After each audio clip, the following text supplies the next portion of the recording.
वाला कार्य करेंगे। जो भी हमारा तिरंगा कहीं आपत्तिजनक स्थिति में है, हम उसको साफ सुथरा करके आने वाले 26 तारीख को अपने अपने घरों पर लगाने का काम करेंगे।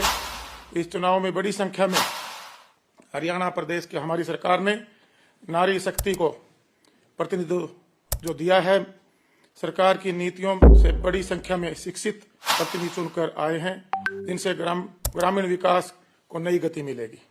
आप सभी सरकार की जीरो टॉलरेंस नीति को अपने गांव में पूरी तरह लगन के साथ लागू करवाने में प्रयास करेंगे। वह प्रदेश के विकास में अपनी अग्रणी भूमिका निभाएंगे। अगर आप सभी एक छोटी सरकार के रूप में पूरी ईमानदारी से अपने अपने क्षेत्र के लिए काम करेंगे तो मुझे पूरा भरोसा है कि शहरों की तर्ज पर हमारे गांव में खुशहाली और तरक्की आएगी। हरियाणा सरकार ने पंचायतों के सशक्तिकरण व सुशासन के लिए काफी प्रभावशाली कदम उठाए। हरियाणा प्रदेश वह का पहला राज्य है जिसने केंद्र सरकार की स्वामित्व स्कीम के तहत गांव को लाल डोरा मुक्त करके उनको अपनी प्रॉपर्टी का मालिकाना हक देकर उनको कार्ड वितरण करने का काम किया। जिला पार्षदों के वरिष्ठ राज्य प्रशासनिक अधिकारियों को सीओ का स्वतंत्र प्रभार दिया गया। राज्य में महिलाओं को सशक्त बनाने के लिए हरियाणा सरकार पंचायती राज संस्थाओं के में महिलाओं को प्रतिनिधित्व 33% से बढ़ाकर 50% कर दिया गया। इसी प्रकार पंचायती राज संस्थाओं में पिछड़े वर्ग के व्यक्तियों को पर्याप्त प्रतिनिधित्व भी दिया गया।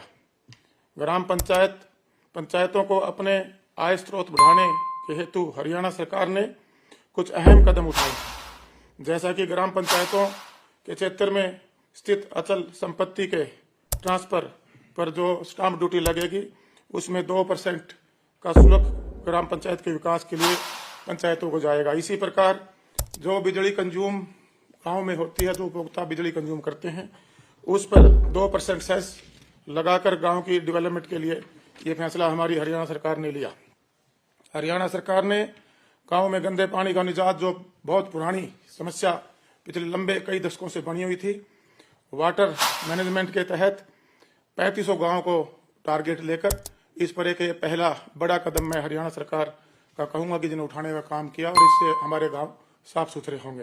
प्रदेश सरकार ने यह निर्णय लिया कि ग्रामीण युवाओं और बच्चों के लिए प्रदेश में प्रत्येक गांव में हम ई-लाइब्रेरी और आधुनिक जिम लगवाए जाए, ताकि हमारे जो बच्चे हैं गांव में रहने वाले वो शिक्षित और स्वस्थ रह सके। और जो सुविधाएं महानगरों में मिलती थी, ये सरकार का बहुत बड़ा कदम है जो आज गांव के हर आखिरी छोर पर बैठे हुए परिवार तक पहुंचाने का सरकार ने संकल्प लिया। आप सभी को मैं बताना चाहूंगा कि ग्राम दर्शन हरियाणा सरकार की तरफ से व्यापक, सहभागी, पारदर्शी और जवाबदेह पहल की है। निर्वाचन प्रतिनिधियों, सरकार और ग्रामीण निवासियों के बीच संबंध स्थापित करने के लिए यह महत्वपूर्ण कदम है। वेब पोर्टल पर परिवार पहचान पत्र के सफल परिणामीकरण के बाद ग्रामीण निवासी अपने ग्राम पंचायत से संबंधित मांग, सुझाव और शिकायत ग्राम पोर्टल पर दे सकते हैं।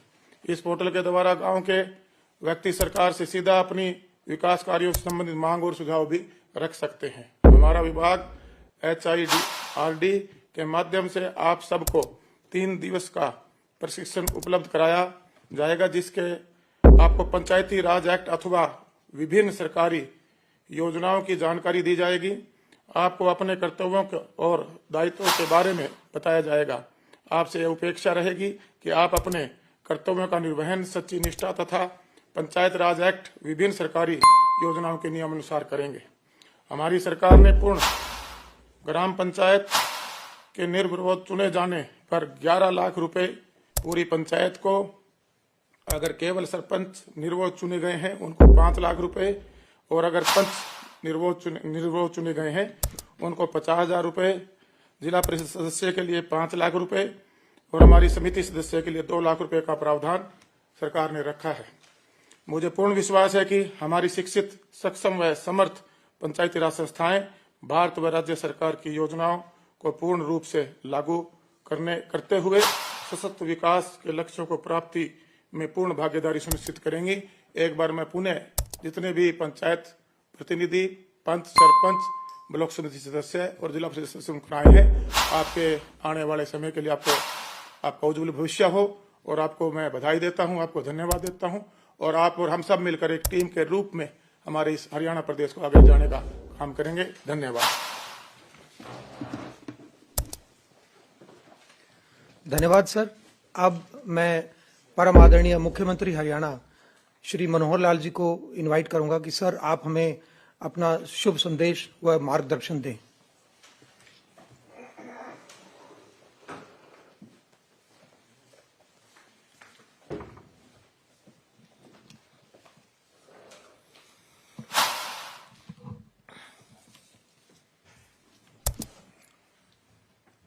आज के इस बहुत ही एक पवित्र समारोह में मेरे साथ यहाँ केंद्रीय कार्यक्रम पर उपस्थित हमारे ग्राम विकास एवं पंचायत मंत्री श्री देवेंद्र बबली जी, प्रदेश के अन्य स्थानों पर उपस्थित सभी हमारे मंत्रीगण, सांसदगण, विधायकगण एवं प्रदेश भर से जुड़े हुए सभी हमारे प्रमुख नागरिकों में बुजुर्गों, नौजवान साथियों, माताओं, बहनों, पत्रकार, छायाकर मित्रों, ये दिन जिसको मैं कहूंगा कि आज लोकतंत्र का एक महान उत्सव है, हमारे लिए बहुत ये खुशी का दिन है, क्योंकि जब पंचायती राज व्यवस्था देश में लागू हुई तो ये कहा जा रहा है कि लोकतंत्र का जो प्रारंभिक चरण है वो पंचायती राज से ही शुरू होता है। एक व्यापक स्तर पर नागरिक अपने मतदान के द्वारा अपनी स्थानीय सरकार को चुनते हैं और एक प्रकार का ये अपना अधिकार, एक प्रकार का उसका उपयोग करते हैं कि कौन हमारी व्यवस्थाओं को अच्छे प्रकार से, हमारे विकास को अच्छे प्रकार से समझ करके कर सकता है। हर 5 वर्ष बाद ये चुनाव होता है। हमारे यहाँ भी 2016 के बाद अब ये चुनाव 2022 में ये प्रदेश में हुआ है। 7 अक्टूबर को इसकी घोषणा हुई थी और 30 नवंबर को एक प्रकार से इसका समापन हुआ, नोटिफिकेशन हुआ। एक लंबे समय में, लगभग 1.25 महीने में इस सारे कार्य को हमने संपन्न किया। 3 फेज इसके एक प्रकार से बांटे गए थे। व्यवस्था सुचारू ढंग से चले, क्योंकि बहुत बड़ा ये चुनाव होता है। और एक प्रयोग पहली बार हमने किया।